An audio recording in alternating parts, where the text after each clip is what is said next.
안녕하십니까. 오늘은 비상구제 절차에 대해서 한번 살펴보도록 하겠습니다.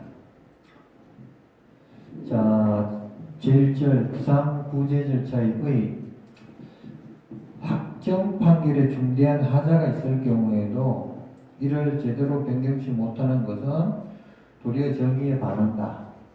더욱이 그 하자로 인하여 피고인의 이익을 침해하게 될 때에는 안전보장상 이를 그대로 방치해 줄 수도 없다. 1976년에 염정철 교수가 이렇게 기술을 했어요. 그래서 이제 입법자는 구체적 정의의 실현을 위하여 재판의 오류를 바로잡으려는 법적 장치를 마련하고 있고, 이를 이제 비상구제 절차라고 한다. 그렇게 되어 있어요. 그래서 이제 짧게 말하면 확정 판결을 시정하는 절차. 이에는 이제 재심하고 비상상고가 있다. 그렇게 이제 봅니다.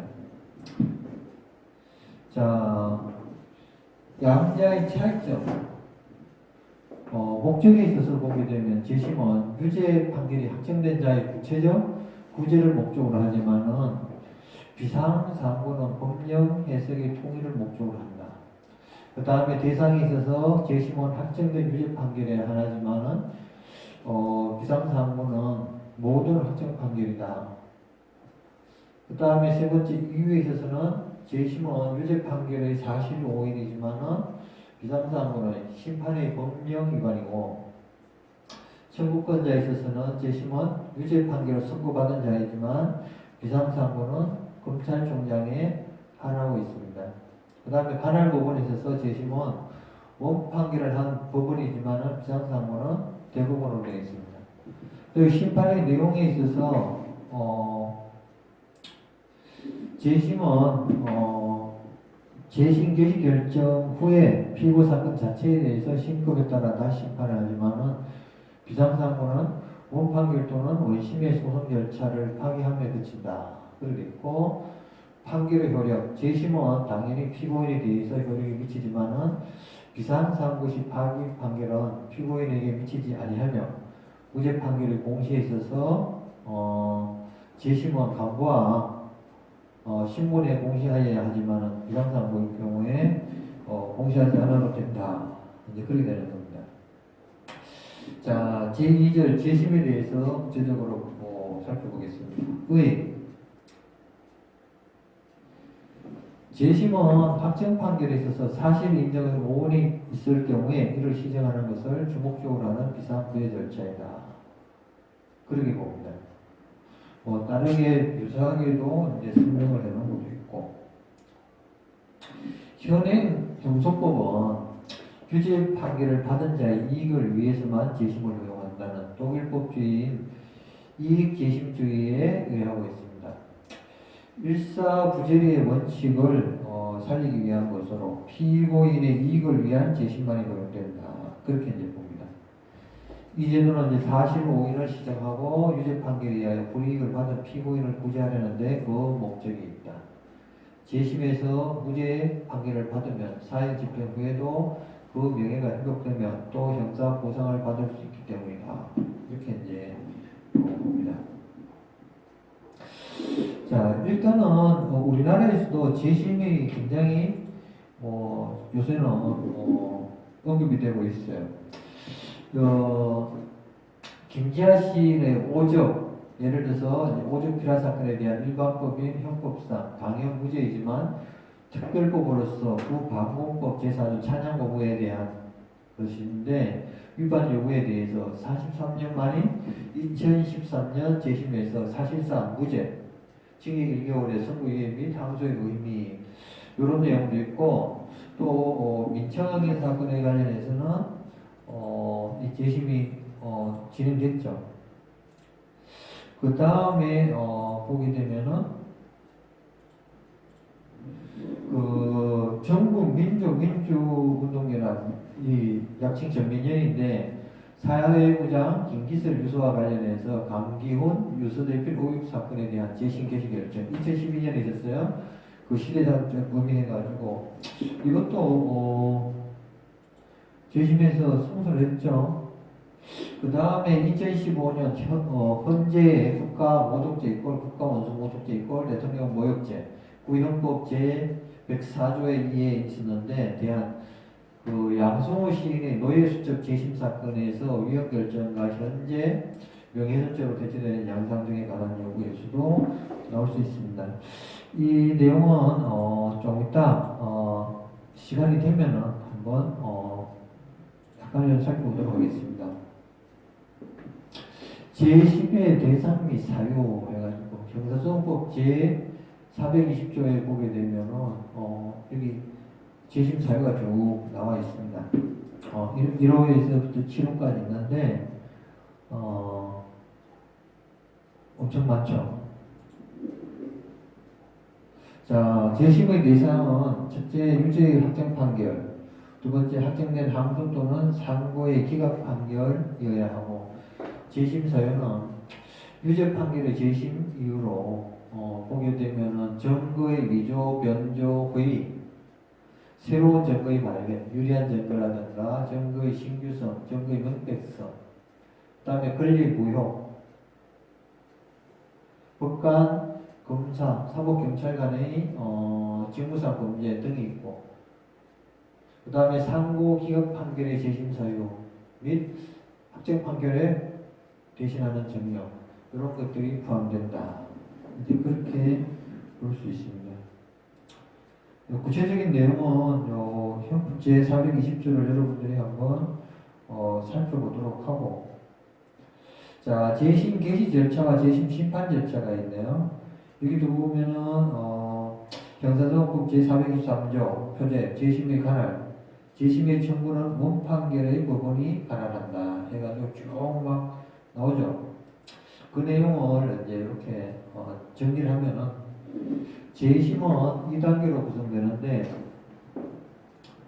재심 개시 절차, 그럼 재심 이유를 심사해가지고 다시 심판할 것인지 결정하는 사전 절차로서 이제 의미가 있고, 그 다음에 재심 심판 절차 해가지고 피고 사건을 다시 심판하는 것으로 이루어져 있습니다. 재심의 청구권자 보게 되면은 검사, 유죄의 선고를 받은 자, 유죄의 선고를 받은 자의 법정 대리인, 그 다음에 유죄의 선고를 받은 자가 사망하거나 심신장애가 있는 경우 그 배우자, 직계 친족 또는 형제자매는 재심을 청구할 수 있다. 그렇게 되어 있습니다. 그 다음에 제420조 7호 직무범죄 해가지고 사유에 의한 재심의 청구는 유죄의 선고를 받은 자가 그 죄를 범하게 한 경우에는 검사가 아니면 하지 못한다. 그렇게 되어 있고, 검사 유해자가 재심의 청구를 하는 경우 변호인을 선임할 수 있고, 이 변호인의 선임은 재심의 판결이 있을 때까지 그 효력이 있다. 그렇게 보고 있습니다.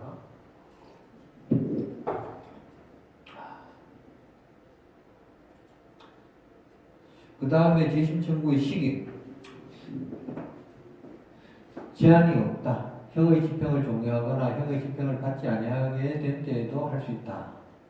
재심 청구의 방법은 그 취지 및 이유를 구체적으로 기재한 재심 청구서의 원판결의 등본 및 증거 자료를 첨부해가지고 관할 법원에 제출해야 되고, 그 다음에 재심의 청구는 형의 집행을 정지하는 효력이 없지만 관할 법원에 대응한 검찰청 검사는 재심 청구에 대한 재판이 있을 때까지 형의 집행을 정지할 수 있다. 그 다음에 재심 청구는 재심의 제1심 판결 선고시까지 취하할 수 있고, 재심 청구에 취하시 재차 동일한 사유로 재심을 청구하지 못한다. 그래서 이제 여기 재심 청구에 대한 심판에 있어서 재심 청구는 원판결의 법원이 관할한다. 그렇게 되어 있습니다. 자, 재심 청구에 대한 심리. 결정 절차로 서면으로 해도 무난하고 구두변론을 하거나 공개할 필요는 없고, 필요시 사실조사가 가능하고 당사자의 의견을 들어야 한다. 재심 청구에 대한 재판에 있어서 재심의 청구가 이유 있다고 인정될 때 재심 개시 결정을 해야 한다. 만약 부적법하거나 이유가 없으면 재심 청구 기각 결정을 한다. 자, 지금까지 보는데 전부 법조문이죠, 그죠? 그러니까 여러분들이 법조문을 몇 번씩 읽어봐야 된다는 뜻이죠, 그죠? 자, 함수기각의 확정 판결과 그 판결에 의하여 확정된 제1심 판결에 대하여 재심의 청구가 있는 경우에 제1심 법원이 재심의 판결을 한 때에는 항소법원은 결정으로 재심의 청구를 기각하여야 한다. 재심 또는 재심 판결에 대한 상고기각의 판결과 그 판결에 의하여 확정된 제1심 또는 제2심의 판결에 대하여 재심의 청구가 있는 경우에 제1심 법원 또는 항소법원이 재심의 판결을 할 때에는 상고법원은 결정으로 재심의 청구를 기각하여야 한다. 재심 청구의 기각 결정 및 재심 개시 결정에 대해 즉시 항고를 할 수 있다. 재심 공판 절차의 특칙을 보게 되면은 형사적 소송법 제328조 공소기각의 결정 보게 되면은 뭐 제1호에 보면 이제 공소가 취소되었을 때라든가 제2호 피고인이 사망, 피고인인 법인이 존재하지 아니할 때, 그다음에 제3호 제12조 또는 제3조의 규정에 13조의 규정에 의해서 재판할 수 없는 때, 뭐 제4호 보게 되면은 공소장에 기재된 사실이 진실하다고 하더라도 범죄가 될 만한 사실이 포함되지 아니한 때 등등입니다. 자, 불이익 변경 금지의 원칙이 439조에 있고 무죄 판결의 공시 436조. 제2차의 심판으로 재심 개시 결정은 3일의 적시 항고 기간을 경과하거나 적시 항고가 기각되면 확정된다. 재심 개시의 결정이 확정된 사건에 있어서 법원은 그 심급에 따라 다시 심포를 하여야 한다. 자, 심리상의 특징은 보게 되면은 재심 피고인이 심신장애자인 경우 피고인의 추정 없이 심판할 수 있고 공판 절차 전제에 관한 특징으로 회복할 수 없는 심신장애자를 위하여 재심의 청구 시 유죄의 청구를 받은 자가 재심 판결 전에 회복할 수 없는 심신장애자가 된 때 공판 절차의 전개 없이 심리를 진행하고 그 다음에 필요적 변호사 사건에서 이제 재심 피고인이 사망하거나 회복 불가능한 심신장애 시 변호인의 출석을 필수적이고 그 다음에 공소 취소의 불가가 재심 판결 선고 전이라도 적용되고 그 다음에 공짜 변경의 허용이 가능하다. 그 다음에 재판상의 특징 보면은 공소기각 결정의 예외로 피고인이 사망 시 공소기각의 결정에 의하여야 하고 다만 사망자를 위해서 재심의 청구 시 재심 판결 전에 사망 시 무죄 등의 판결을 하여야 한다. 그 다음에 불이익 변경의 금지로 재심의 재판에 있어서 원판결의 형보다 중한형을 선고하지 못하는 불이익 변경 금지 원칙이 적용되고 무죄 판결의 공시로 재심에서 무죄를 선고한 때에는 그 판결을 광고와 의원 소재지의 신문에 기재하여 공고해야 하고 재심 판결과 원판결의 효력에 있어서 재심 판결이 확정되면 원판결은 그 효력을 잃는다. 그렇게 되어 있습니다.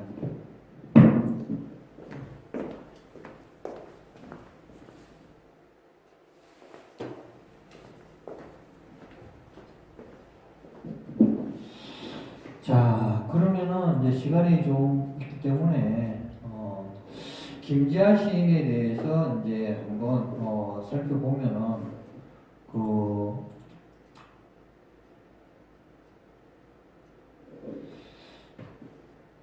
여기서 이제 1970년대 정부를 비판하는 내용으로 오죽 비라 사건과 관련된 겁니다. 이 방공법 위반 등인데 이렇게 내용을 보게 되면은 오적은 남한사이에 빈부격차를 부각해 계급의식을 고취한 유공작품이다 해가지고 검찰이 징역 3년에 자격증 3년을 구형했는데 그 내용도 보게 되면은 뭐 특권적인 국회를 응징하려는데 그 목적이 있다고 주장하고 있지만은 너무 지나쳐가지고 이제 북한의 선전자료에 이용되고 또 기타 등등 그래서 징역 1년에 자격증 1년을 선고할 것이나 정상을 참작해가지고 혐의 선고를 위한다. 이런 식으로 이적 혐의가 인정된다는 검찰의 주장을 받아들여가지고 어떻게 했어요? 그리고 이제 재심 사유가 없다는 결정에 따라서 이제 유죄 판결은 유죄하되 무죄 취지로 징역 1개월의 선고유예를 선고했다. 이런 식으로 나와요. 근데 이제 검수에서 지금 이게 1987년에 김자신의 오직을 위해 해금이 됐걸랑요. 그 이야기는 지금 합법적으로 볼 수 있다는 뜻이고, 그 내용이 물론 이제 군사정권, 그때부터 군사정권한테는 어떻게 보면은 그 당시에는 타격적이죠. 그냥 자기네들 그때부터 했는데 막 비판이 들어오니까 뜨끔했을 수도 있겠죠. 근데 지금 와서 그 내용을 읽어보면은 뭐 아무것도 안 해요. 그냥 비판한 거예요. 오히려 잘했죠. 예, 왜냐하면은 그 당시의 사회적 현실을 이제 비판한 것이 의미가 있는 뭐 역사적 가치가 있다. 그 다음에 이제 서울중앙지검이 2010년에 밑장년 사건도 74년의 내용에 관련해가지고 재심을 청구했고 재심 여시 결정을 내릴 바가 있어요. 그러니까 이 재심이라는 게 어떨까? 지금 보면은 1972년, 1974년의 사건을 가지고 지금 뭐 2010년, 2012년에 이제 막 재심이 들어가고 그래요. 예. 그래서 이제 오적 피라 사건에 대해서 이제 또 여기 보면 김지아 씨는 불법회 항소를 했는데 어쨌든 항소를 기각했다 그렇게 나오고 어쨌든 민장의 사건으로 이제 그 손해를 본 거에 대해서 15국가 배상 확정 판결이 나온 적이 있어요. 그래서 이제 그 사람이 어떤 사람이냐면은 혹시 여러분들이 탄원목마름으로 들어봤을지도 모르겠네. 나는 김지아 씨는 모르겠는데 이건 알아요. 우리 왜냐면은 1980년대, 90년대에 대학가에서는 이 노래를 시위하직에 늘 부르고 듣고 막 했던 것이라요. 내 머리는 너를 잊었지 오래 내 발길도 너를 잃은지 너무도 오래 이런 식으로 하면서 쫙 하면은 막 젊은 피가 끓죠. 이렇게 하면서 이제 독재적 타도 군정 종식 이런 식으로 한 적이 있어요. 자, 그 다음에 그 전국 민주운동 해가지고 김기설 유서 대필 사건, 강기훈 유서 대필 오육 사건에서 이제 재심 결정이 나왔는데 이것도 이제 막 굉장히 이제 막 전대회 보트라는 각서 같은 것을 가지고 막 수사를 했어요. 그래서 이제 2007년에 진실하위위원회에서 강기훈 유서 대필 사건에 대해서 진상규명 결정을 내려가지고 그 보면은 이제 경과를 보게 되면 91년 5월 8일에 김기설 씨가 서강대에서 분신 자살을 했어요. 그래서 이제 경찰에서는 이제 김기설 씨의 주민은 동료인 강기훈 씨를 유서 대필 협의자로 지목해가지고 필체를 치료한다는 것으로 쭉 봤어요.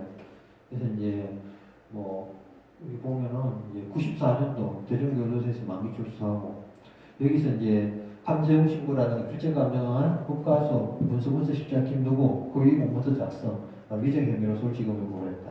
근데 이 사람이 나중에 사고 쳤어. 국가수에 있는 분석하는 사람이 쉽게 말하면 주스 먹고 기타 등등 이런 사람이 지구를 감정을 했는데 제대로 했겠느냐 그런 내용이 이제 나와가지고 2008년에 서울중앙지법에 이제 재심 청구를 했어요.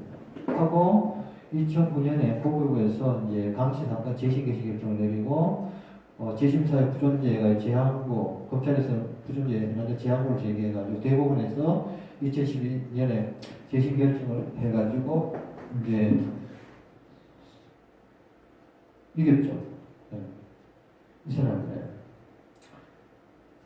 자, 그래서 이제 여기에 대해서 논문을 썼는데 보면은 이제 국가수에서 어떤 것이냐 이제 강기훈 유서 대필 사건 유서 이게 이렇게 돼 있어요. 이런 내용. 아버지 어머니 어린이날입니다. 콜리스건드도 필체가 그렇죠. 이게 유서 2 이런 식으로 돼 있고. 그러니까 이제 유서 대필 사건 국가수의 감정서 내용도 필자에서 이 감정서를 이렇게 해가지고 이거를 이제 유사성을 찾는 거래. 여기서 보면은 비슷하냐 안 하냐 따지는 거죠. 근데 이래 써보면은 이 참 어렵죠, 그죠? 이런 식으로 이렇게 보면은 이제 국가수에서 이게 분석이 들어간 거예요. 결국은 이제 뭐 재심에서 문제가 되고 이제 국가로부터 이제 뭐 금액은 지금 생각이 잘 안 나지만 수십억에 뭐 그것을 이제 받았죠. 손해배상. 그 다음에 양성우 시인이 노예수첩에 대해서도 이제 재심 사건에서 위헌 결정 내렸다. 뭐 그런 내용이나요. 그래서 이제 결국 어떻다?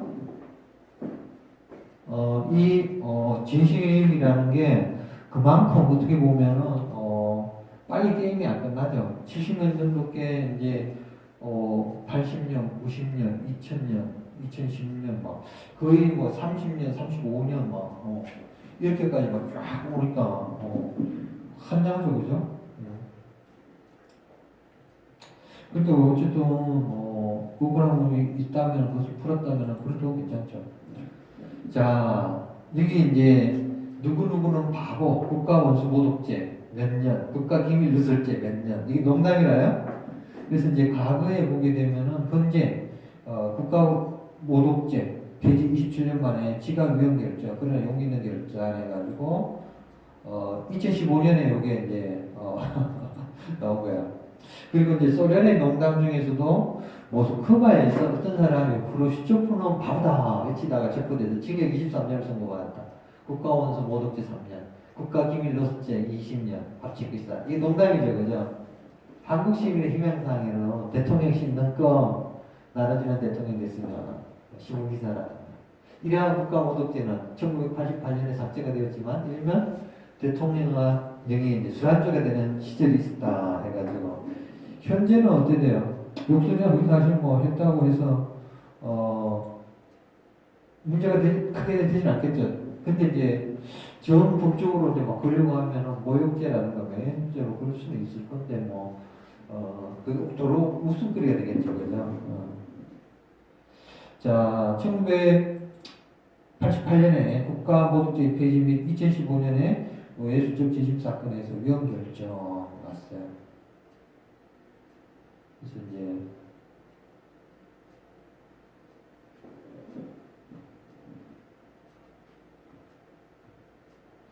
자, 이런 내용이 표지가 있죠. 우리나라의 1975년 12월, 그죠?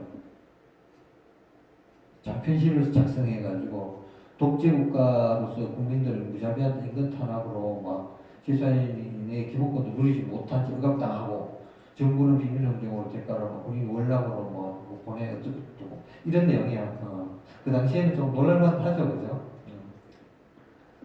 그래서 이제 여기에 대해서 재심 결정이 내려져가지고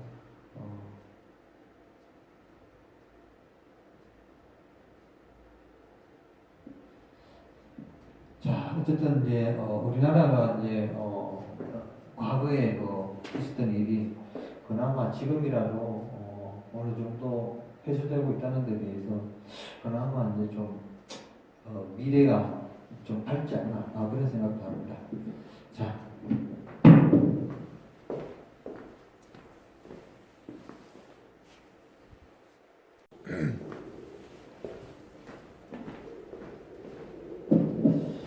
자, 비상사항고에 대해서 한번 살펴보도록 하겠습니다.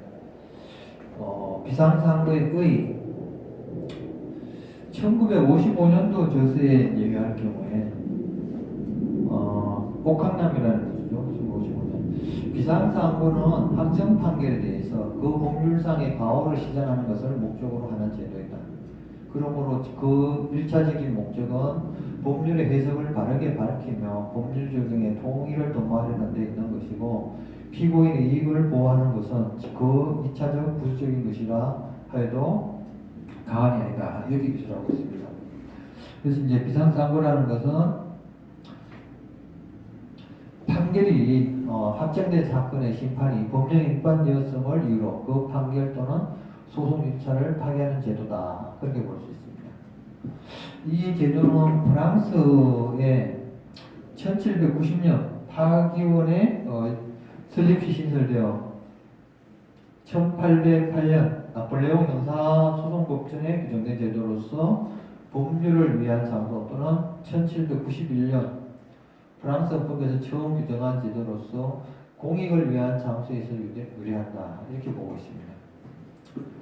자, 비상상고의 목적.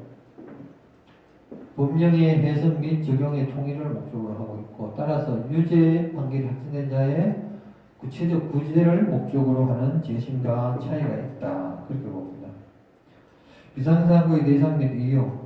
형사소송법 제441조 표제는 비상상고 이후에 보게 되면은 검찰총장의 판결이 확정한 후 이 사건의 심판이 법령에 위반한 것을 발견할 때에는 대법원에 비상상고를 할 수 있다. 그렇게 되어 있습니다. 대상. 모든 확정 판결을 대상으로 한다. 따라서 유죄, 무죄, 연소, 공소기각, 단할 위반의 판결 및 약식명령이나 적결심판도 확정이 되었다면 이 대상이 될 수가 있습니다.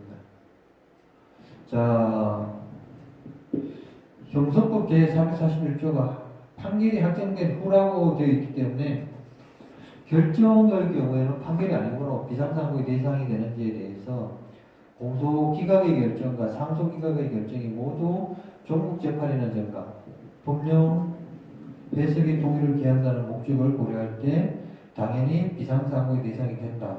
그렇게 이제 보고 있습니다. 비상상고의 이유. 비상상고의 이유로 심판의 법령 위반이 있다. 판결이 확정된 후 그 사건이 그 사건의 심판이 법령에 위반한 것을 발견한 때 비상상고를 제기할 수 있고, 심판, 심리와 판결에 대한 거라요. 심판의 법령 위반은 심리 절차의 법령 위반, 소송 절차의 법령 위반이고, 판결 전에 소송 절차상 법령 위반의 경우라고 볼 수 있고, 판결의 법령 위반, 판결 내용의 법령 위반으로서 형법 및 형사소송법의 규정을 위반한 경우도 포함하고, 혹은 판결 절차의 법령 위반으로 구성할 수 있다. 그러니까 요 말이면 이제 분야마다 비슷하게 쓸 수도 있다. 구분을 해야겠죠. 비상상고의 절차, 비상상고의 신청. 형소법 제442조 비상상고의 방식.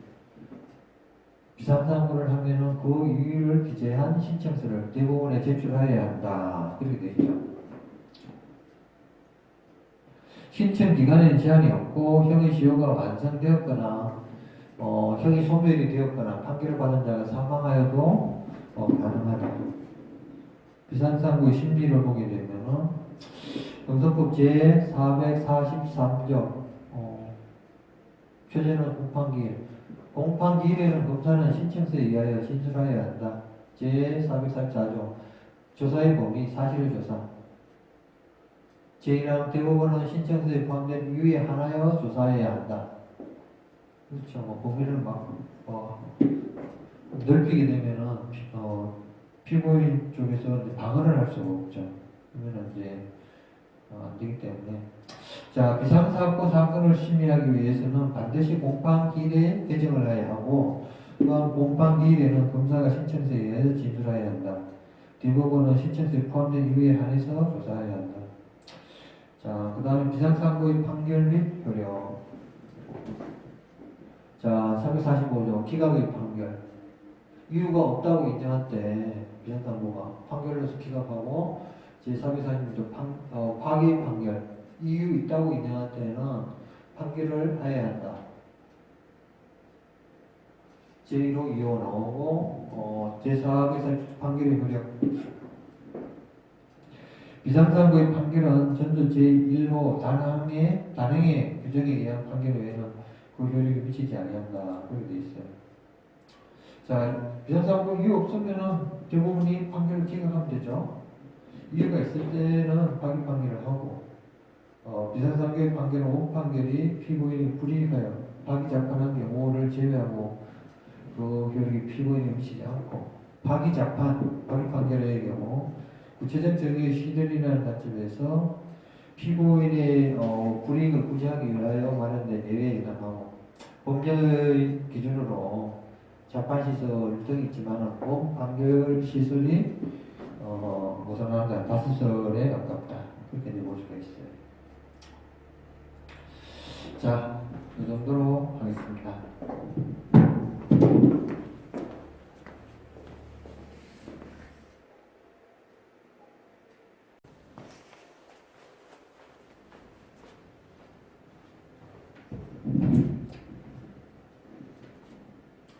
안녕하십니까. 오늘은 제3장 특별형사 절차에 대해서 한번 살펴보는 시간을 가지겠습니다. 제1절의 약식 절차에 대한 내용입니다. 약식 절차의 의의에 대해서는 1955년 저서에 의하면은 어떻게 기록되어 있는지 궁금하죠? 그래서 이제 적시했어요. 약식 절차는 정식의 형사소송 절차인 공판 절차에 의하지 아니하고 서면 심리에 의하여 약식명령이라고 칭하는 재판으로 벌금 가료 또는 몰수를 가하는 특별한 소송 절차이다. 약식명령 확정되면 확정 판결과 동일한 효력을 발생하므로 이에 대하여는 재심의 청구 또는 비상상고의 신청은 할 수 있으나 상소는 하지 못한다. 약식명령은 정식재판 청구에 의한 판결이 있을 때 그 효력을 상실한다. 그렇게 1995년 옥황남 교수가 기술하고 있습니다. 자, 약식 절차 혹은 약식 재판이라는 것은 지방법원의 관할에 속하는 사건에 관하여 공판 절차를 거치지 아니하고 약식명령에 의하여 벌금, 가료 또는 몰수를 가하는 절차다. 그렇게 이제 말할 수 있어요. 자, 짧게 말하면 약식 절차에 의한 재판, 이 약식명령이죠. 약식 절차는 검사의 청구에 의해서 진행되며 즉결 심판은 경찰서장의 청구입니다. 서면 심리를 원칙으로 한다. 간이 공판 절차는 공판 절차로 진행을 하게 됩니다. 이 경우는 이제 소송 경제, 경미 사건에 관한 형사 재판의 신속한 처리와 피고인의 이익, 부담을 경감시킴으로 인해 가지고 보호를 받을 수 있을 수도 있다. 생각하기 나름이죠. 이 제도는 독일의 과형명령 절차에 유리한다, 그렇게 보고 있습니다. 경미한 사건에 대해서 소송 절차를 무조건 밝게 할 필요는 없고 물론 피고인의 심리적 부담을 덜어준다는 측면에서 유리할 수도 있고 다만 피고인이 스스로 자신의 권리를 포기할 우려도 내포되어 있다, 이렇게 보고 있습니다. 그리고 이제 형사소송법 제448조는 병사 피해자의 재판 진술권 보장과 당사자주의 소송 구조, 신속한 재판 진행 등의 형사소송법의 또 다른 원칙과 조화를 이룰 수 있도록 입법자가 합리적인 근거하에 그 재량권을 정당하게 행사하여 제정된 규정이라고 볼 수 있다면은 헌법상 헌법 제11조 1항 모든 국민은 법과 평등하다, 이런 내용입니다. 27조 제5항에 보게 되면은 형사 피해자는 법률에 정하는 바에 의하여 당해 사건의 재판 절차에서 진술할 수 있다. 경우에 따라서는 27조 제3항에 공개 재판을 받을 권리에 위배되지 아니한다, 이렇게 보고 있습니다. 약식명령에 대해서 불복이 있으면 정식 재판에 청구를 할 수 있게 위헌이라고 볼 수는 없다. 하나의 이제 사례로 어떤 사람이 이제 약식 재판으로 한 1,000여만 원의 한 벌금이 나왔어요. 그러니까 벌금은 또 이제 일종의 이제 간합을 또 해야 되는 그런 절차가 있으니까 자기는 억울하다, 나 정식 재판 이제 청구할 테니까 나 이거 못 내겠다니까 결국은 이제 안 되고 정식 재판을 받아가지고 이렇게 좋은 쪽으로 해결된 적이 있더라고요. 그래서 이제 이것도 케이스 바이 케이스겠죠, 그죠? 근데 이제 진짜 이제 이제 큰일 친 사람한테는 아니면은 이제 여기에 해당하는 사건에 이제 해당할 경우에는 이런 절차도 경우에 따라서 다 인정할 테니까 편하게 가자 할지 이거는 또 물어할 수 있겠죠. 자, 약식명령의 청구 형사소송법 제348조 약식명령을 할 수 있는 사건은 제1항 지방법원은 그 관할에 속한 사건에 대하여 검사의 청구가 있는 때에는 공판 절차 없이 약식명령으로 피고인을 벌금, 가료 또는 몰수에 처할 수 있다. 제2항에는 전항의 경우에는 추징, 기타, 부수의 처분을 할 수 있다.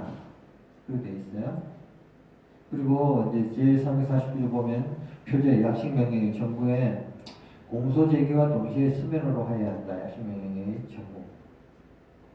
형사소송 규칙에 의하면은 제170조 서류등의 제출. 검사는 약식명령의 청구와 동시에 약식명령을 하는데 필요한 정보 서류 및 증거물을 법원에 제출하여야 한다. 그렇게 보고 있습니다.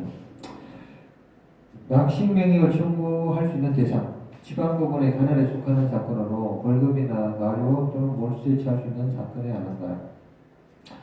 이렇게 보면은 계속 법전 조문이 나오죠, 그죠? 그래서 이제 조문을 여러분들이 혹시 이제 개정된 것이 있는가 그것을 체크하면서 조문을 이제 여러 번 읽어보는 것도 하나의 방법론입니다. 청구 방식은 공소제기와 동시에 서면으로 하면 되고 필요한 증거서류와 증거물을 법원 제출해야 되고 약식명령의 청구 시에는 공소장 일본주의는 적용되지 않는다 이렇게 보고 있어요. 만약에 법정형이 징역이나 공고 등 자유형만 규정되어 있거나 이들 형과 벌금, 과료 또는 몰수를 병가해야 될 경우에는 형이 좀 세지겠죠. 그런 경우에는 약식명령을 할 수 없다. 그렇게 봅니다. 약식 절차의 심판.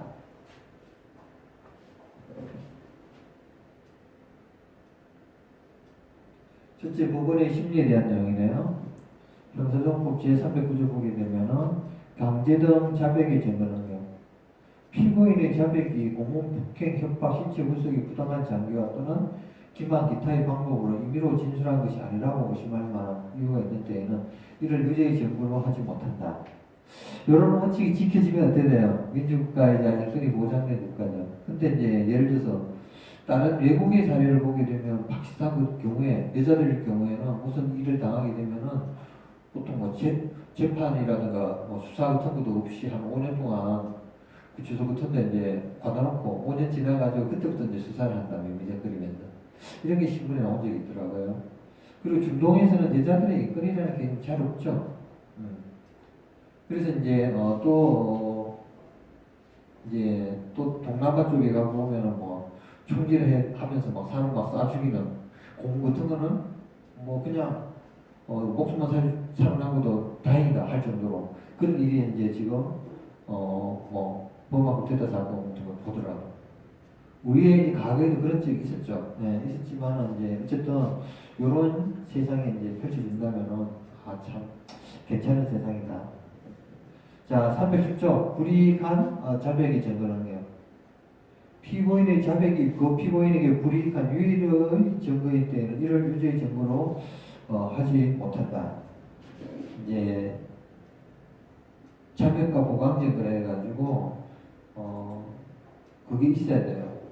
이제 예를 들어서 이제 아들이 사고를 쳤는데 어머니가 보고 난 나이가 많고 지금 이제 곧 있으면 죽을 때니까 내가 다 뒤집어 쓰겠다면서 막 제3자 보고 할머니가 막 자기 했다면서 이제 막 자백을 하는 거예요. 근데 이게 보니까 뭐 사건을 보니까 이제 막 칼도 뭐 그냥 깊게 들어갔고 뭐 기타 등등 아닌 것 같아요. 나중에 이제 조사를 해보니까 아들이 이제 그 사건을 이제 저지른 거야. 그런 경우가 있으니까 자백이라고 꼭 그게 유죄의 증거로 쓰기에는 한계가 있죠. 그래서 이제 이것저것 증거적한주의니까 증거를 수집을 제대로 해야 된다. 자, 서면심리의 원칙이 적용되며 당연히 서면조사의 한계가 노정된다. 따라서 정인신문, 검정, 감정 등의 증거조사나 압수수색 등의 강제 처분을 할 수 없다. 그렇게 이제 보고 약식 절차 시 이제 자백 배제 법칙, 자백의 보관 법칙은 유급 수사를 배제하기 위한 원칙들에게 적용이 된다. 어차피 이제 여기서 문제 생기면은 2심이나 3심까지 갈 수 있으니까 처음부터 그것은 소홀히 돼서는 안 된다 볼 수 있죠. 자, 공판 절차로서의 이행. 형사소송법 제266조 보게 되면 공소장 부본의 송달, 지체 없이 피고인 또는 변호인에게 송달해야 되고 1회 공판기 일정 5일까지 송달해야 된다. 이런 날짜 같은 것도 좀 숙지를 해야겠죠. 제450조 보통의 심판 적당하지 않은 때는 공판 절차에 의해서 해야 되겠죠. 형사소송 규칙 제172조 보통의 심판 공판 절차에 심판하게 됐을 경우에 즉시 그 취지를 검사에게 통지해야 되고 통지를 받은 검사는 5일 이내에 피고인 수에 상응한 공소장 부본을 법원에 제출해야 된다. 그렇게 되어 있어요. 자, 치료 감호 등에 관한 법률이 있네요.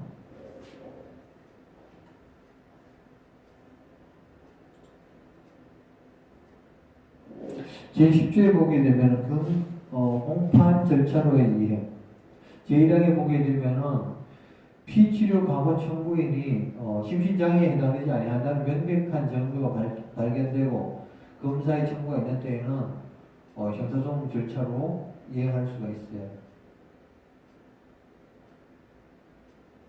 이건 이제 특수한 사정이겠죠. 제2항 치료 감호를 청구하였던 때에 공소를 제기한 것으로 본다. 그렇게 되어서 하게 되고 제3항 약식명령이 청구된 후 치료 감호가 청구되었을 때는 약식명령 청구는 그 치료 감호가 청구되었을 때부터 공판 절차에 따라 심판해야 한다. 그런 내용입니다. 자, 여기에서도 적당하지 않을 때는 공판 절차를 넘겨야 돼요. 약식 명령일 경우에도 그리고 이제 치료 감호 청구가 있으면은 약식명령 청구는 그 치료 감호 청구가 있는 때로부터 공판 절차에 의해서 심판하게 된다. 똑같은 내용이죠, 그죠? 자, 약식명령의 청구 방식 및 그 효력. 약식명령의 청구 방식. 자, 형사소송법 제451조 보게 되면은 약식명령에는 범죄사실, 적용법령, 주형, 부수처분과 약식명령의 고지를 받은 날로부터 7일 이내에 정식 재판의 청구를 할 수 있음을 명심해야 된다. 자, 7일 이내로 숙지해야 되겠고, 그 다음에 제452조 약식명령의 고지. 검사 피고인에 대한 재판소의 송달에 의한다. 형사소송 규칙. 자, 약식명령의 시기에는 약식명령은 청구가 있은 날로부터 14일 내에 일을 하여야 한다.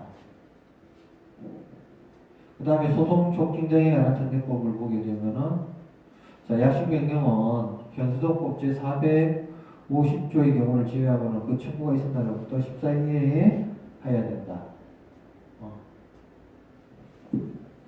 요 날짜기 있죠. 이런 날짜가 있는데 만약에 이제 변호사하고 같이 작업을 하잖아요. 이 변호사가 이제 예를 들어서 그 1심에서 2심까지 이제 피해자 입장에서 이제 또는 이제 피고 내지는 피고인이 될 수도 있겠죠, 그죠? 제때 예를 들어서 이제 행정처리를 못 해가지고 그 기간이 초과돼 버리잖아요. 그러면은 더 이상 항소라든가 상고를 할 수 없는 거야. 그렇게 어떻게 돼? 변호사가 예를 들어서 변호사협회에서 이제 징계 같은 걸 받을 수가 있어요. 예를 들어서 이제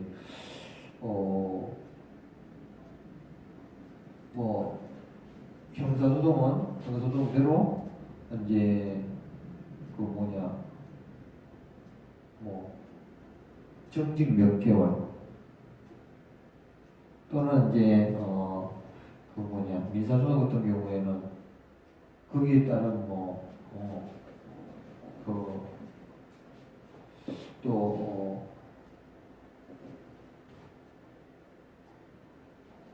조치가 이제 필요한데, 하여간 이제 이 기간 같은 것도 확실하게 잘 지켜야 된다.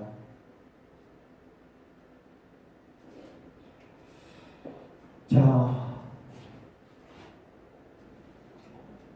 휴지 규정으로서 이제 청구가 있는 날로부터 14일 이내 소송 수증인 소촉법에는 이제 약식명령에 대해서 그렇게 이제 보고 있다. 그다음에 약식명령, 범죄 사실이라든가 고지를 받은 날로부터 7일 이내에 경찰재판에 청구를 할 수 있고,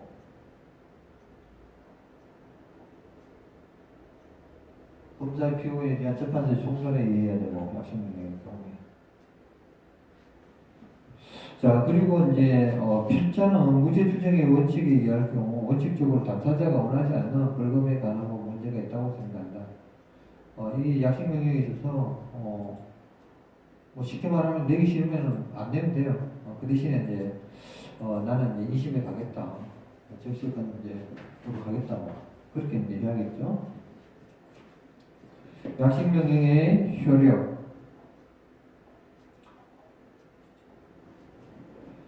제457조 약식명령의 효력에서 약식명령은 정식 재판의 청구기간이 경과하거나 그 청구의 취하 또는 청구기각의 결정이 확정된 때에는 확정 판결과 동일한 효력이 있다.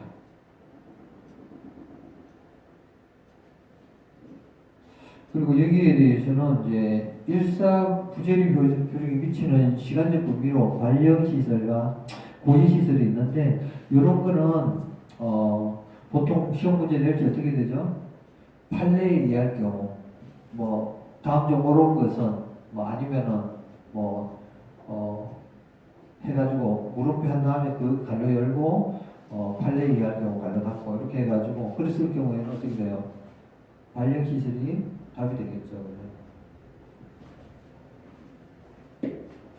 자, 그 다음에 약식명령의 불복 시 정식재판의 청구.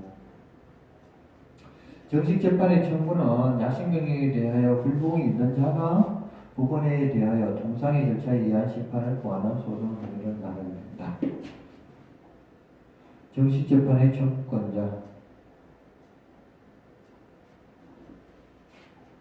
제453조 보게 되면은 정식재판의 청구에는 제1항 검사 또는 피고인은 약식명령의 고지를 받은 날로부터 7일 이내에 정식재판의 청구를 할 수 있다. 단 피고인은 정식재판의 청구를 포기할 수 없다. 이렇게 되어 있어요. 자, 제2항 정식재판의 청구는 약식명령을 한 법원에 서면으로 제출하여야 한다. 정식재판의 청구가 있는 때에는 법원은 지체 없이 검사 또는 피고인에게 그 사유를 존재해야 한다. 그런 내용입니다. 자, 그 다음에 정식재판 청구의 방식. 약식명령의 고지를 받은 날로부터 7일 이내에 약식명령을 한 법원에 서면으로 해야 되고, 법원은 지체 없이 검사 또는 피고인에게 그 사유를 통지해야 되고, 정식재판 청구의 취향. 형사법 제454조 보게 되면은 정식재판의 청구는 제1심 판결 선고 전까지 취하할 수 있다. 그렇게 되어 있죠. 자, 정식재판의 청구는 제1심 판결 선고 전까지 취할 수 있고, 취한 경우 그 사건에 대해서 다시 정식재판을 청구하지 못한다. 그게 458조에 규정되어 있어요. 정식재판 청구에 대한 재판 기각 결정. 정식재판의 청구가 법령상 방식에 위반하거나 청구권의 소멸형인 경우 결정으로 기각해야 된다. 또 형사소송법 보시면 되고, 이 경우 즉시 항고를 할 수 있다. 자, 공판 절차에 의한 심판이 있네요. 네. 형사소송법 제457조 2 형용 상향의 금지. 제1항 피고인이 정식재판을 청구한 사건에 대하여는 약식명령의 형보다 중한 종류의 형을 선고하지 못한다. 이게 중한이 아니냐, 이게 복합적으로 믹스가 되어 있을 경우에는 판단하기가 되게 어려워요. 그까지는 이제 또 판결을 어떤 경우가 좀 누적된 게 있죠. 자, 정식 재판의 청구가 적법할 경우에 공판 절차에 의하여 심판하여야 한다. 이 경우 약식 명령의 경우보다 종합형을 선고하지 못한다. 그렇게 되어 있어요. 그리고 이것은 이제 불이익 변경 금지의 원칙에 이제 해당하는 거고, 검사가 정식재판을 청구하였거나 검사와 피고인 쌍방이 정식재판을 청구할 때에는 불이익 변경 금지의 원칙이 적용되지 아니한다. 요거는 이제 다르죠. 그래서 야식명에 대해서 피고인만이 정식재판을 청구한 경우, 혹은 피고를 위하여 정식재판을 청구한 경우에 불이익 변경 금지의 원칙이 적용됩니다. 형사사건 같은 경우에는 거의 뭐 90 내지 95% 검찰 쪽에 이제 청소를 하려면, 그래서 이제 그랬을 경우에 보통은 이제 뭐 쌍방이 가능성가 많다, 그렇게 해야겠죠. 약식명령의 실효, 형소법 제456조 약식명령의 실효. 약식명령은 정식재판의 청구에 의한 판결이 있는 때에는 보호효력을 잃는다. 그렇게 돼 있어요. 그 실효의 시기는 판결 선고시라는 주장도 있지만 판결 확정시라고 보는 것이 통설의 입장이다. 자, 그리고 이제 시험 낼 적에도 그래. 옛날에는 이제 통설에 의할 경우 뭐 어떻게 좋고 해가지고 시험 문제 내면은 이게 절대 불변의 진리로 고정이 돼 있으면은 괜찮은데, 이게 몇십 년 흘러고 나면 통설과 뭐 이 유력설 뭐 같은 거라든가 이게 막 다수설 같은 게 이게 쓱 끼어버려요. 네? 정확하게 일치가 안 되는 수가 있어. 그랬을 경우에는 요새는 이제 좀 적절하지 않은 문제겠죠. 학설로 따지고 보면. 그러니까 이제 논란의 소지가 있으니 그런 거 빼버리고 그냥 보통 판례 이해할 경우, 어쨌든 그 판례에서는 그 답이 딱 나버리니까 논란들이 없죠. 자, 특칙이 있는데 정식 재판을 청구한 피고인이 공판기일에 출석하지 아니한 때에는 피고인의 출석 없이 심판할 수 있다. 또한 목장 부분의 송달은 요하지 아니한다. 나아가 약식명령을 한 판사가 정식 재판에 의하여 제1심 공판 절차에서 제척되는 것에 있어서 적극설과 소극설이 있다. 대부분 판례는 소극설입니다.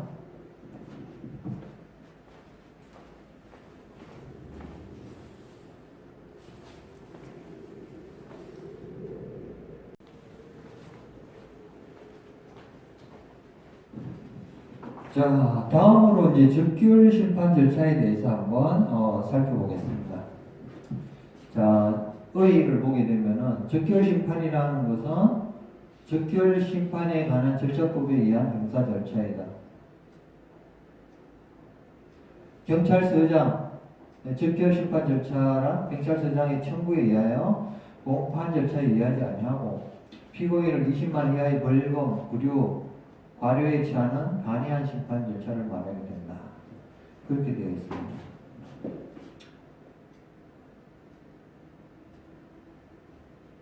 자, 적결 심판에 관한 절차법 제1조에 보면은 범정이 명백하고 재질이 경미한 범죄 사건을 신속 적정한 절차로 심판하기 위하여 적결 심판에 관한 절차를 정함을 목적으로 하고 있다.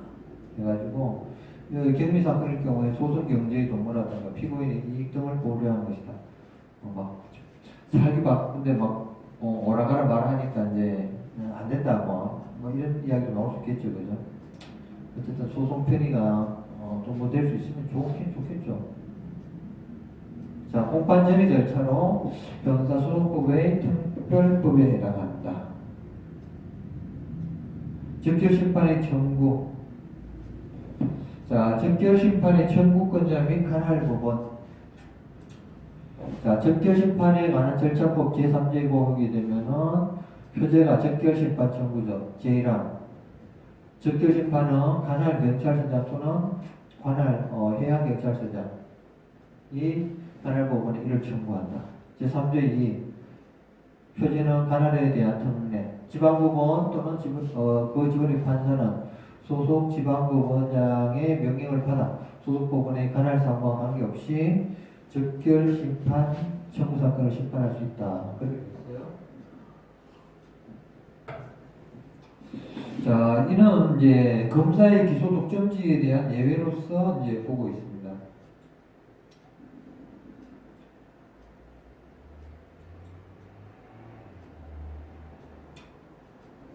자, 적결심판은 지방법원, 그 지원 또는 시군법원의 판사의 관할에 속한다. 그렇게 보고 있고, 자, 적결심판의 대상 및 청구 방식.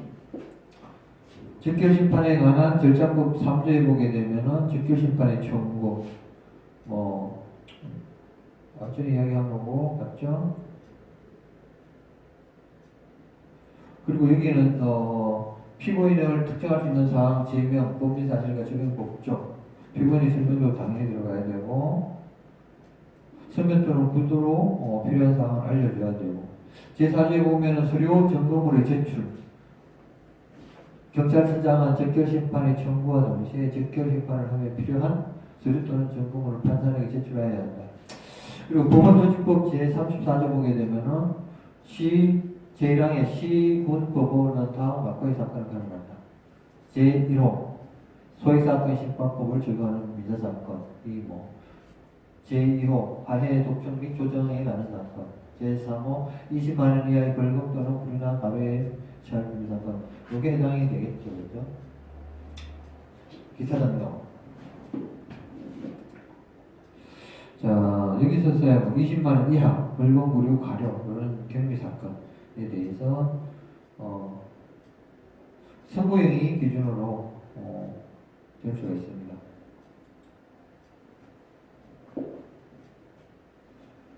자, 적결심판 청구 사건의 판사의 심사 및 경찰서장의 송치. 자, 적심법이라고 보통 하는데, 적결심판에 관한 절차법 제5조 청구의 기각 등 적결심판 할 수 없을 경우라든가 적당하지 않다고 할 경우에는 결정으로 이것을 기각할 수가 있습니다. 결정이 있는데 경찰서장은 지체 없이 사건을 관할지방검찰청 혹은 지청의 장에게 송치해야 한다. 심리상의 특칙. 적심법 제6조 심판 같은 경우에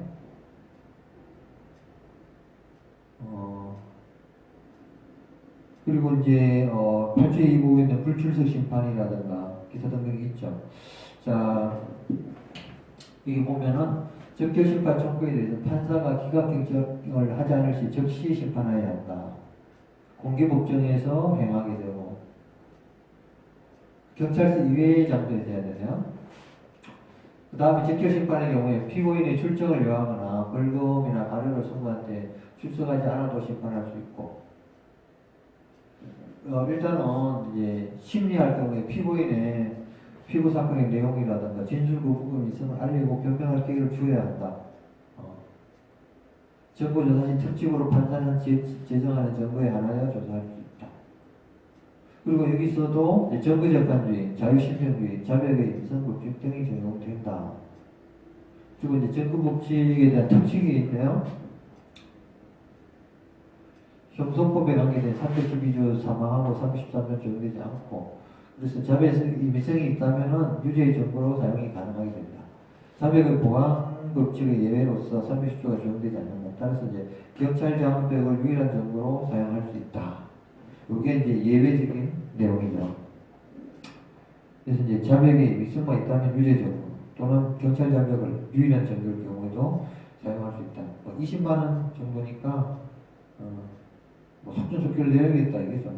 적결심판의 선고가 효력. 적결심판에 관한 절차법에 의해서 자, 적결심판으로 유죄를 선고한 때에는 범죄 사실과 적용 목적을 명시하고 피고인은 7일 이내에 정식재판을 청구할 수 있다는 것을 고지해야 된다. 또 날짜를 좀 신경 써야 된다. 왜냐하면 이제 아주 유능한 변호사 같은 경우에는 바빠가지고 아빠 함수가 있죠. 직무상 이야기고. 자, 기타 등등에 대해서는 길죠. 그러니까 넘어가서 이렇게 보겠습니다.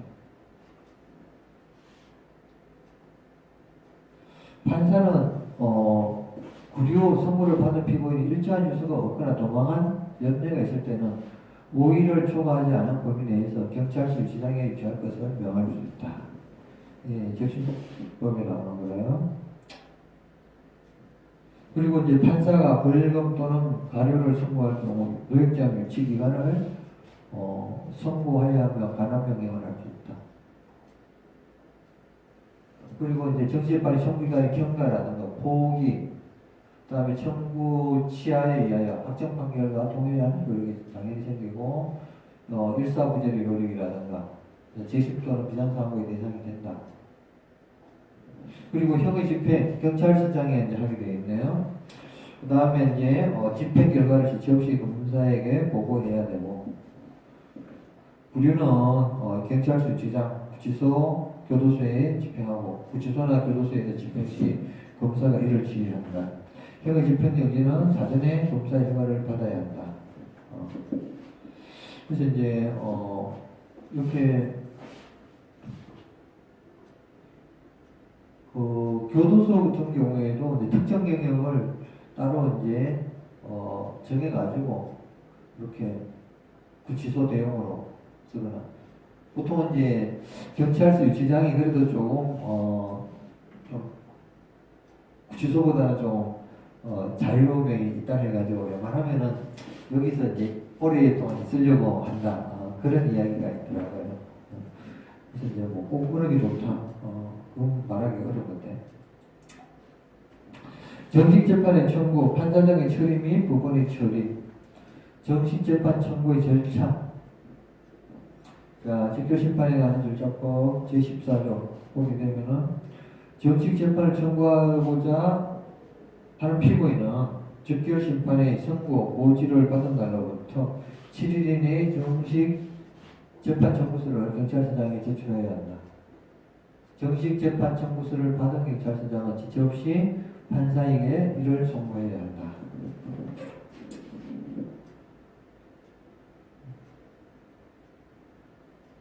자, 그 다음에 판사, 경찰서장, 검사의 처리. 7일 이내에 받은 날로부터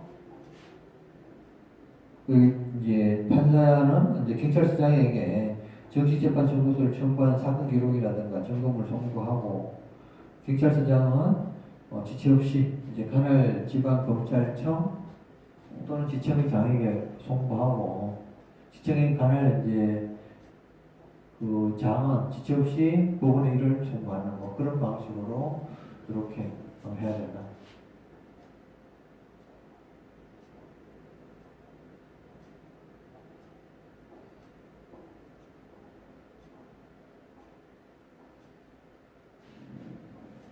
부분으로 이에 대한 개정안으로 그 공판 개시 전에 사건 기록을 송부하는 것은 공소장의 원주에 위배되기 때문에 정식재판 청구서만을 법원으로 송부해야 한다는 주장이 있다. 이 개정안이라는 것은 하나의 이제 안으로 낸 거고 법으로 되는 게 아니죠, 그죠? 자, 법원의 처리. 형소법 제455조 보면은 기각의 결정, 예를 들어서 청구 방식이 위반되거나 청구권의 소멸, 이게 뭔가할 때는 결정으로 기각할 수가 있죠. 그리고 이 결정에 대해서 불복도 즉시항고를 할 수 있고, 정치재판의 청구가 청구한 때는 공판대로에 따라 심판하면 되고, 그리고 형용 상행의 금지. 어쨌든 여기에 대해서 그 약식 명령의 형보다 중한형을 선고하는 경우에는 또 판결서에 양형의 이유를 적어야 된다, 그렇게 되어 있습니다. 적신법에 의하면은 적교심판은 정식재판의 청구에 의한 판결이 있는 때에는 그 효력을 잃는다, 그렇게 되어 있습니다.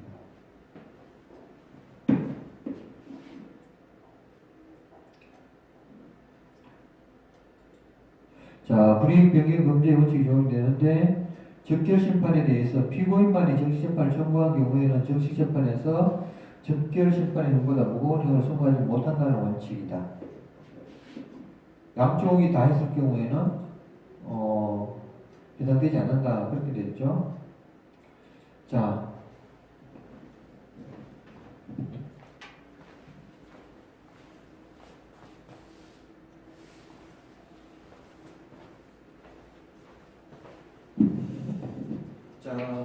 소년에 대한 형사 절차에 대해서 한번 살펴보겠습니다. 소년 형사범행의 소년법 해가지고 이게 이제 이 소년법은 남자만 해당되는 게 아니라 남자 여자 다 들어가는 거라요. 그렇지만 이제 일단은 이제 이게 관용어로 쓰는 건지 이 소년법 뭐 이런 식으로 한다거나 아니면은 이제 뭐 기타 등등 저 적당한 단어를 찾아야 되는데 이게 다 찾기 어려워요. 자, 제1조 목적이죠.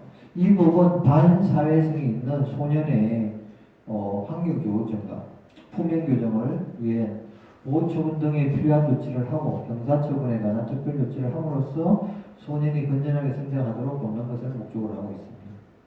소년 및 보호자 해가지고 소년이라는 것은 19세 미만의 자를 말하게 되어 있습니다. 보호자는 법률상 감호 교육을 할 의무가 있는 자 또는 이제 현재 감호하는 자를 말하게 됩니다. 자, 보호의 대상과 송치 및 통보에 대해서 보게 되면은 제4조 제1항 제1호에 보게 되면 죄를 범한 소년, 제2호 형벌법령에 저촉되는 행위를 한 10세 이상 14세 미만의 소년, 제3호 다음 항목에 해당하는 사유가 있고 그 성격이나 환경에 비춰 형벌법령에 저촉되는 행위를 할 우려가 있는 10세 이상의 소년이 되겠습니다. 보면은 뭐 감옥에 집단적으로 몰려다니면서 주위 사람에게 불안감을 조성하는 성벽이 있는 나목이죠. 정당한 이유 없이 가출하는 것. 다음 술을 마시고 소란을 피우거나 유해 환경에 접하는 성벽이 있는 것. 이런 사람들이죠. 자,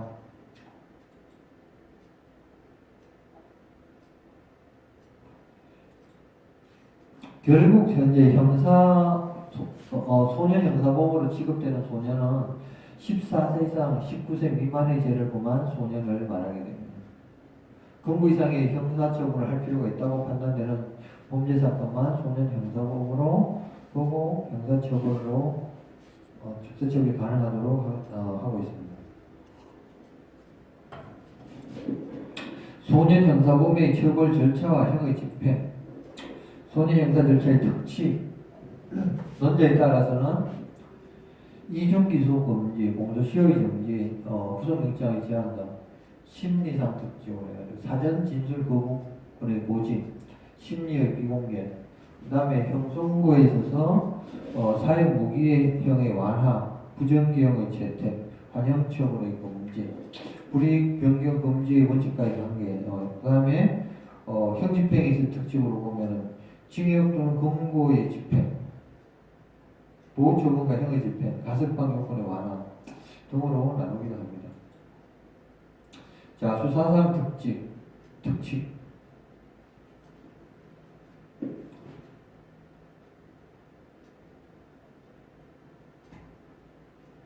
자, 제7조 형사처분 등을 위한 관할 검찰청으로의 송치.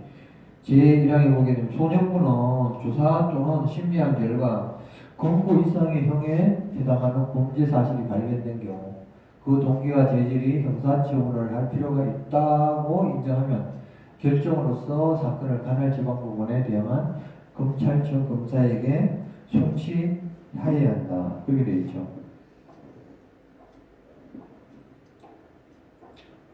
그리고 제2항에 보게 되면 소년부는 19세 이상인 것으로 이제 밝혀진 경우 결정으로서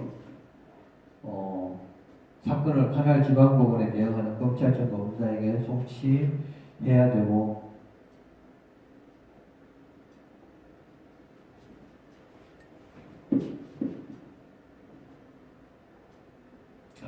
자 여기 보게 되면은 검사 선의조례 해가지고 소년 범죄 사건은 일단 검사에게 송치되어 검사의 판단을 받게 하도록 하고 있습니다.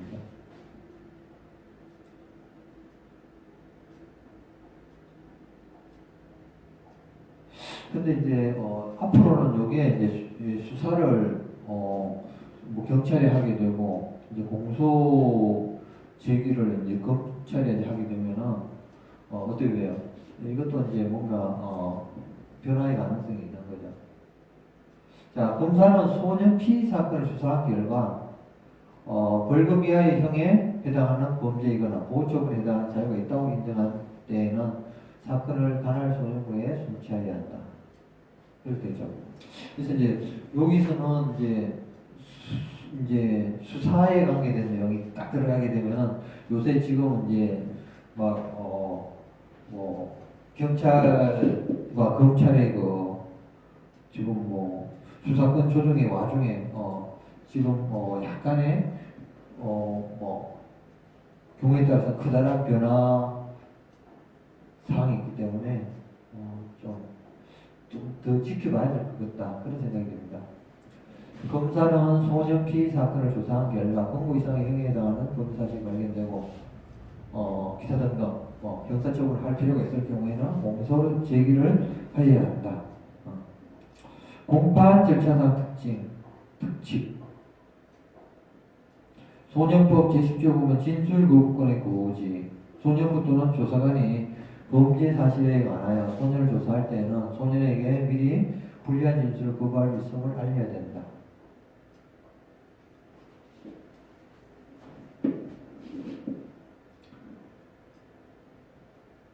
그 다음에 이제 심리는 공개하지 아니하고 소년부 판단이 적당하다고 인정되는 자에게 참석을 허가할 수 있다. 자, 그 다음에 양형상 특칙을 보겠습니다. 형송부에 있어서의 특칙. 소년법 제59조 사형이 모기형에 완화가 되어 있네요. 18세 미만인 소년 죄를 범할 당시 사형 또는 무기형으로 처할 경우 15년의 유기징역으로 한다. 그렇게 되어 있어요. 그 다음에 제60조 부정기형 소년이 법정형으로 장기 2년 이상의 유기형에 해당하는 죄를 범한 경우 그 형의 범위에서 장기와 단기를 정하여 선고한다. 장기는 10년, 단기는 5년을 초과하지 못한다.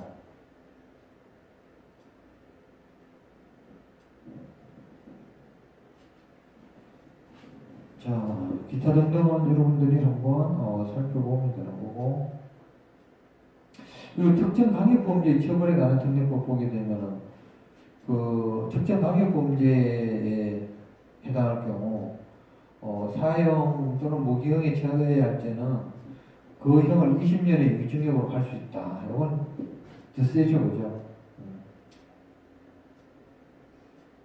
그리고 장기도 보게 되면 특정 강력 범죄에 있어서는 장기는 15년, 단기는 7년을 초과하지 못한다.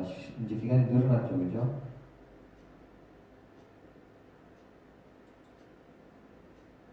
자, 한형 처분의 금지 되어 있네요. 18세 미만의 소년에 대하여 벌금 또는 가료를 선고하는 경우 벌금 또는 가료의 그 미납에 대비해서 노역장 유치의 선고를 하지 못한다. 자, 삭제시키는 거죠, 그죠? 불이익 변경 금지의 원칙과 관련해가지고는 피고인이 상소심에서 성인이 됨으로써 원심에서 선고한 부정기형을 정기형으로 변경하는 경우 형의 경중을 비교하는 기준에 대해서 부정기형의 단기를 기준으로 하는 단기설이 판례에 해당합니다. 법 집행에 있어서의 특칙. 자, 소년법 제63조에 보게 되면은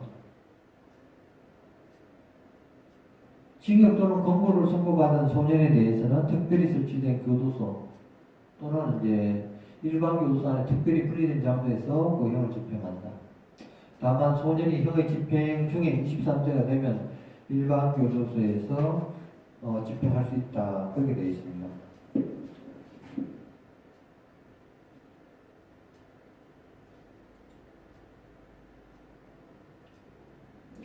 자, 65조 보면 가석방이 있네요. 징역 또는 검거를 선고받은 소년에 대해서 다음 각부의 기간이 지나면 가석방을 허가할 수 있다. 제1호 무기형의 경우 5년, 제2호 15년 유기형의 경우에는 3년, 제3호 구정경의 경우에는 단기의 3분의 1. 이게 지나면은 이제 가석방을 할 수 있다.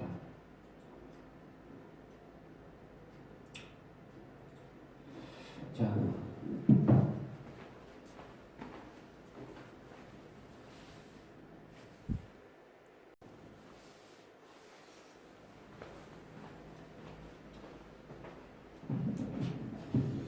자, 제4절 배상명령과 범죄 피해자 보호제도에 대해서 보겠습니다. 배상명령 절차의 의미 요건. 배상명령이라는 것은 범죄 행위가 원인이 돼가지고 피해자의 손해가 발생한 경우에 피해자의 신청이나 법원의 직권에 의하여 피고인에게 손해배상을 명하는 재판을 말한다. 이렇게 되어 있죠. 네. 그리고 배상명령은 제1심의 공판 절차에서 할 수 있다고 보고 있고, 어쨌든 이게 이제 1981년 공판에 소송 촉진 등에 관한 특례법, 소촉법이라 하는데, 이때 이제 신설된 제도다. 문제점으로는 예외 사유의 폭이 넓다. 그 다음에 피고인이 무자율적인 경우 무혐의하기 때문에 재판 신분상 유명무실화가 되고 있다. 이렇게 보고 있어요. 이 제도는 이제 1943년 경선법 개정 시 처음 고안됐다. 이제 그렇게 보고 있습니다.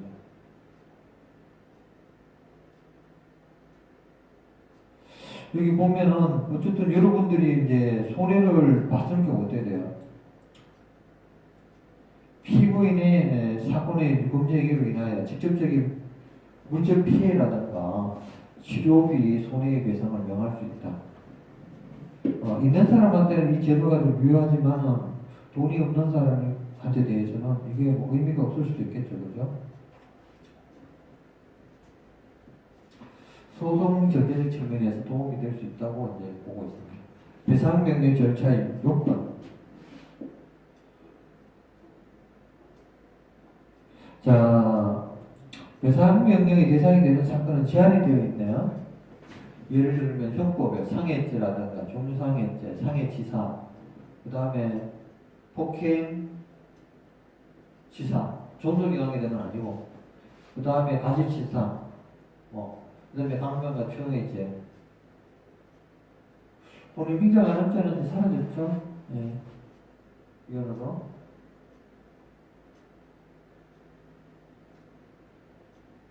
그 다음에 절도와 강도의 죄, 사기와 공갈의 죄, 횡행과 배임의 죄, 손괴의 죄. 이런 것이 이제 소촉법 제25조 제1호에 의해서 그 대상이 된다. 그리고 18 이외의 범죄에 대해서 피고인과 피해자 사이에 합의된 손해배상에 관해서 배상을 명할 수도 있고, 집행력을 부여하여 즉시 강제 집행할 수 있도록 하기 위함이다. 자, 배상명령의 불허.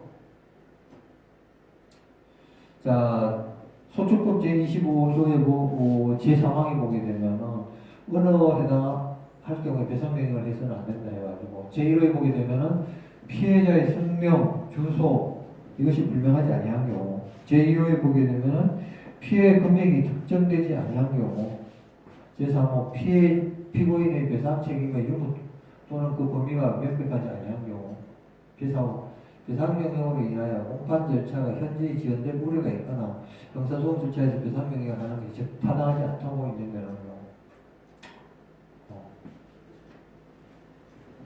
이런 경우가 해당된다. 배상명령의 절차, 배상명령의 신청. 자, 배상명령은 법원의 직권 또는 피해자나 상속인이 신청하여야 하고, 그 배상명령 신청은 제1심 또는 제2심 공판의 변론 종결시까지 사건이 개송된 법원에 신청할 수 있고, 인치 첨부 필요 없다. 그렇게 되어 있습니다. 그리고 이제 피해자는 피고 사건의 범죄 행위로 인해서 발생한 피해에 대해 다른 절차에 의한 손해배상 청구가 법원에 제소 중인 때는 배상 신청을 할 수 없다. 그렇게 되어 있어요. 배상 신청은 민사소송상 소제기와 동일한 효력을 인정하고 있습니다. 배상 신청 사건의 심리. 배상 신청이 있으면 법원은 신청인에게 공방기를 통지해야 하고 만약 신청인이 불준석 시 그 진술 없이 재판할 수 있다. 자, 그 다음에 배상 명령의 재판.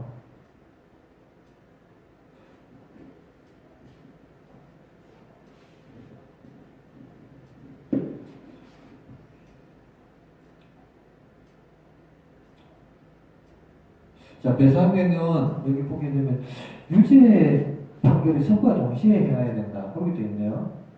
그 다음에 정보를 피고인과 피해자에게 지체 없이 송달해야 되고, 상소가 제기된 경우에는 배상명령 피고 사건과 함께 상소심으로 이심이 되고,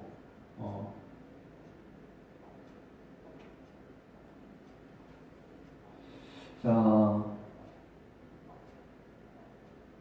그리고 이제 확정된 배상명령 또는 가집행 선고가 있는 배상명령이 기재된 유죄 판결서의 정보는 민사집행법에 따라 가지고 강제집행에 관해서는 집행력이 있는 민사판결 정보과 동일한 효력이 있다.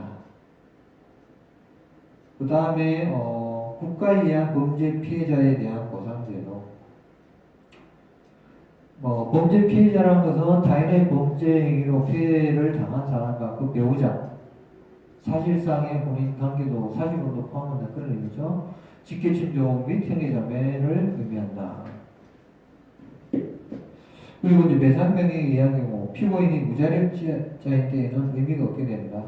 이 국가에 의한 범죄 피해자 구조 혹은 보호제도가 요청이 된다.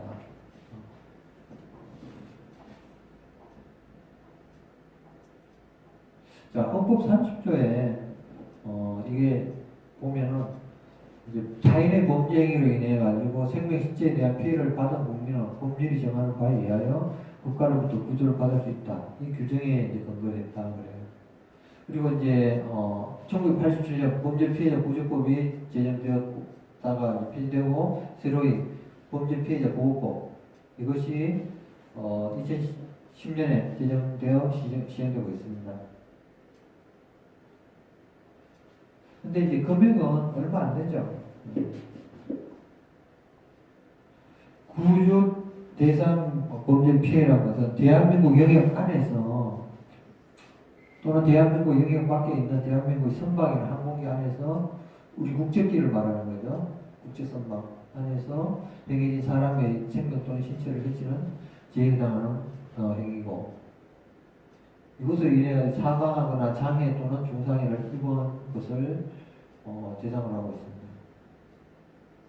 자, 어쨌든 손실 복구 지원 등을 위해서 국가 및 지방자치단체는 여기에 대해서 이제 상담, 의료 제공, 구조금 지급, 법률 구조, 취업 관련 지원이라든가 주거 지원, 그 밖에 범죄 피해자 보호에 필요한 대책을 마련해야 된다.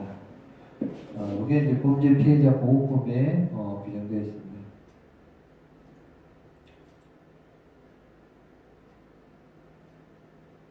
자, 여기서 보면은 구조와 관련해서 구조금의 지급 여건으로 범죄 피해와 관련해 가지고 구조 피해자가 피해의 전부 또는 일부를 배상받지 못하는 경우, 그 다음에 자기 또는 타인의 형사사건의 수사 또는 재판에서 고소